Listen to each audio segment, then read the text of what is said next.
Far too many professionals, including attorneys, do not put in the appropriate work when it comes to writing a compelling introduction for their thought leadership articles. That's a problem. Just because someone started reading your written thought leadership content doesn't mean they're going to skim or read it from start to finish.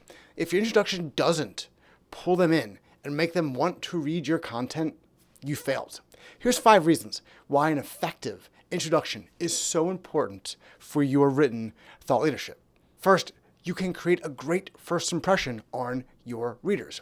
Your introduction sets the stage for everything that follows. In the first few sentences, your reader's going to decide whether they trust you, whether they think your content is relevant, and whether it's worth their time to keep on reading.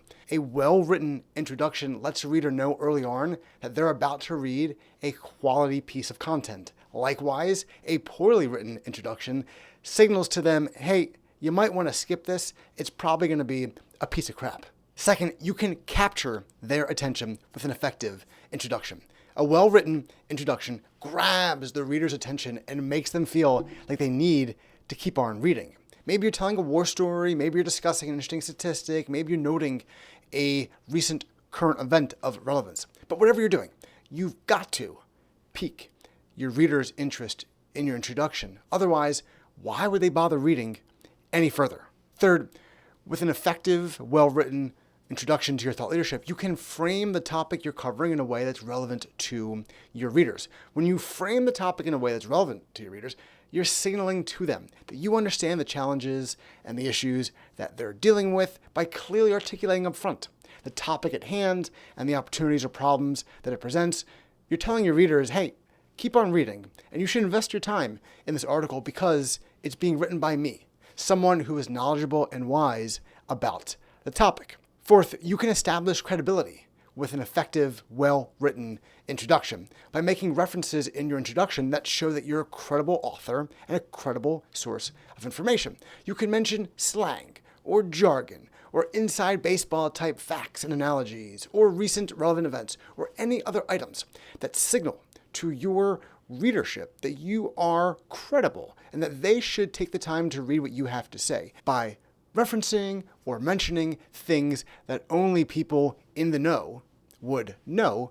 You're conveying credibility and you're letting people know, hey, look, I am someone that you can trust on this topic. Fifth, your introduction can give your readers a sense of the payoff for reading your content, which should hopefully keep them engaged throughout the entire article.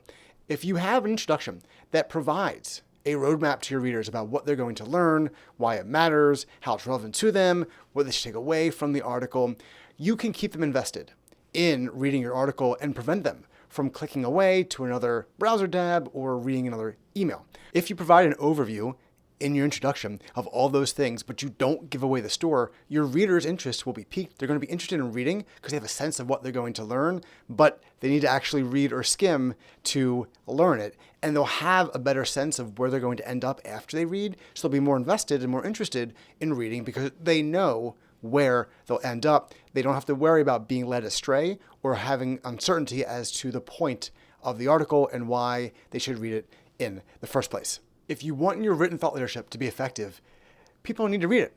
And if you want people to read your thought leadership, you need to write introductions that make them want to keep on reading. By being thoughtful about your introductions and taking time to write well-written introductions, you can increase the chances that your readers will actually read your thought leadership content, and it will position you as authoritative and credible about the kinds of work that you do for your clients. If you're interested in learning more best practices for writing thought leadership, check out lawfirmeditorialservice.com.